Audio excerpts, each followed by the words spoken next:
each of us comes to this practice of sitting still in a posture conducive to stillness, breathing in and breathing out with awareness, with our whole bodyliness participating in that breathing, and allowing our mind and heart to simply settle in the here and now. And that, by the way, is the summary of our Zen practice. We are drawn into this practice by a certain longing in our hearts that is hard to name and to pin down. In the orientation talks, we ask the individuals who come what draws them to want to learn this practice. And there are usually 4 kinds of responses given, and we won't go through that anymore. But at the heart of that is the longing to find our true self, the longing to realize what is, the longing to know who I am.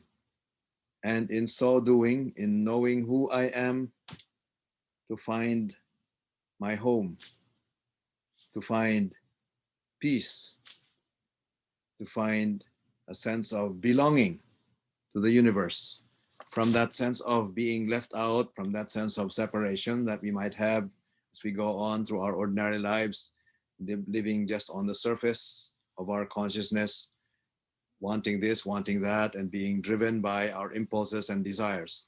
And in living in that surface way, we feel a certain inadequacy, a certain sense of incompleteness. And so, noticing that, we are drawn to some form of practice that will precisely address that and give us what our hearts are longing for, which I just described in different ways. A longing to be at peace with myself and with the universe, a longing to be at home in myself, and with the world and with everyone. We can even call it a longing to experience love. All of that is certainly a valid way of articulating what draws us to this practice. But there is a pitfall in doing that as we articulate it in that way, wherein we are able to name those things that we want out of practice, and therefore they become to us the goals of practice. Why are you practicing this sitting in Zen? Or what's the goal of your practice? Or what's the purpose of your practice? And if we put it in that way, then we are setting it up as an ideal that thereby separates that ideal from the real that we are here and now. So there is already a rift when we look at it in that way as an ideal I want to achieve. And when we put it in that way, then again, that reveals the little self wanting something. It's again another kind of consumeristic object that our hearts want among the other things that we feel we already have, but yet this one we don't have.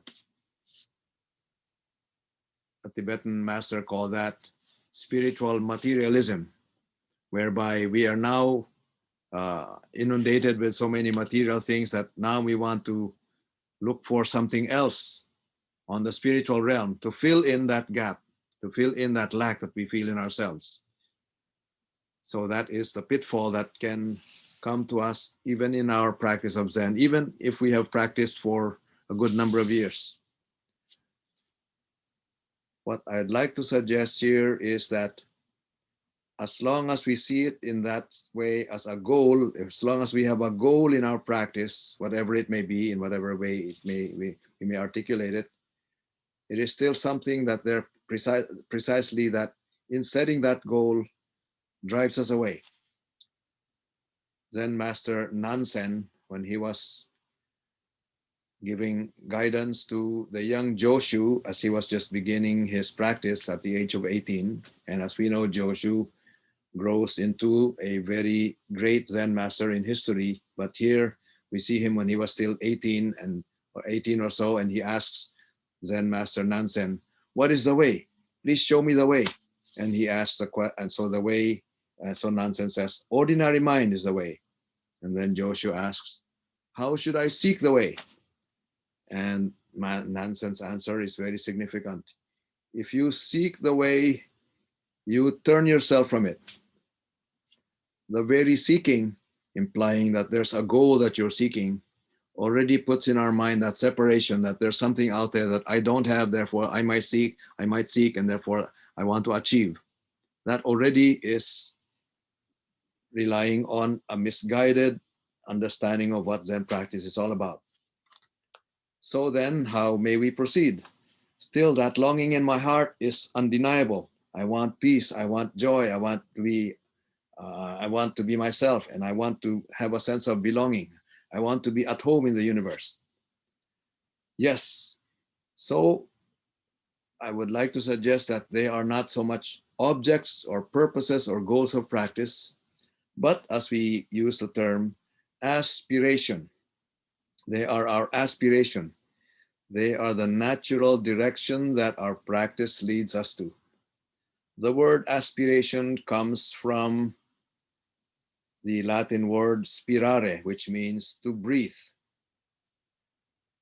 I breathe in and day out, and I breathe out in a way that I am led by the directions of this breath towards where I am most naturally heading, namely to that place of peace, to that place of being at home, to that place of having a sense of belonging, to a place where I can find joy. So it is in the breathing that we can find the key to opening up that longing in our hearts and enabling it to realize itself. Not because I took some efforts to achieve it, or I'm taking my efforts to be able to realize it out of my own determination and out of my own sense of willpower, but precisely in letting go of all of that striving of the eye, just allowing the breath to take over me and breathing in. As we breathe in, we just receive the gift of the universe and know that that fullness is already replete and giving us all that we need. And in breathing out, then we breathe out all of our intentions and goals and purposes, and we just empty ourselves with that out breath. And in emptying ourselves with that out breath, then there is no goal anymore, but it is simply allowing ourselves to be emptied out with the out breath. And lo and behold, the natural thing that comes up is the next phase, namely the next in breath, wherein we are full again. So in short, each breath gives us a key to realizing all of those longings in our heart for peace, being at home, being in joy. The aspiration of our hearts is to find our true self, and it is already right here, right now, as we breathe in and breathe out. The same word aspiration is related to inspiration, that which enables us to breathe in that power, that love, that source of joy, all of that source of peace that our hearts are longing for. And we breathe in all of that with every in breath. And what we need now is expiration, to let that be emptied out from our hearts so that we are no longer clinging to them. And in doing so, we free ourselves to be just as we are, totally emptied. And in doing so, lo and behold, there is peace, there is joy, there is a sense of fullness, just being right here, right now.